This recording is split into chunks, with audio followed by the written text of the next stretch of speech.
My transition from practitioner and student to a scientist include reflecting on internal processes, being able to contribute new ideas to the field, and scientific reasoning.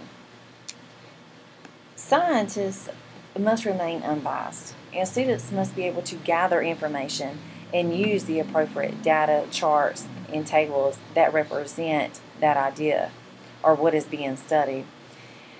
As a researcher, it is essential to determine how the reports will be translated in order to have a basic understanding to the reader in what you are researching or experimenting.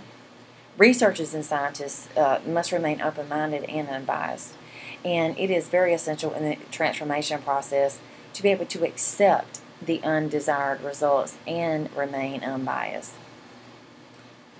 It is very important to conduct self-assessments. Transforming into a scientist requires extensive research and reviewing the literature. One thing that I found in reviewing the literature is the significance of being able to study and to read what has already been done so that you can ensure that the study that, as a researcher, you're not reiterating points that have already been made. You want to be innovative to be able to make contributions to the field of ITDE research. The possibilities within the ITDE field are endless, and which is a great thing because it creates room for growth and improvement. And it's also important to really take a critical approach to ITDE research, being able to evaluate and analyze in questions and being able to record the results which are reliable and valid, and to be able to observe in a phenomenon more than once. You want to be able to ensure that whenever you conduct the study again, that the results are similar. Does this phenomenon happen every time? Scientists engineer new possibilities for action, and transforming into a scientist requires drowning out previous assumptions and theories.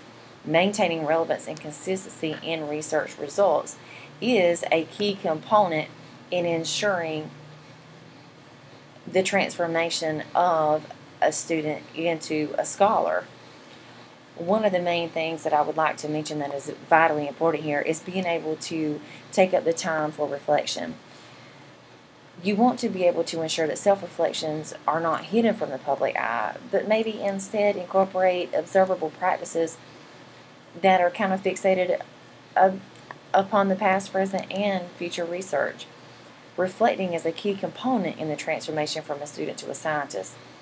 And really, reflective practice calls for a culture that values continuous discovery and experimentation. And these are the things that are vitally important in ensuring the transformation from a student to a researcher and a scholar. Reflection should also report on the positive things as well as the negative things. Oftentimes, we kind of get caught up on what we could have done differently, but it's important to note what we've also done that has affected our experiment and case study very positively. And these are the things that I plan to do as an ITDE researcher. Thank you.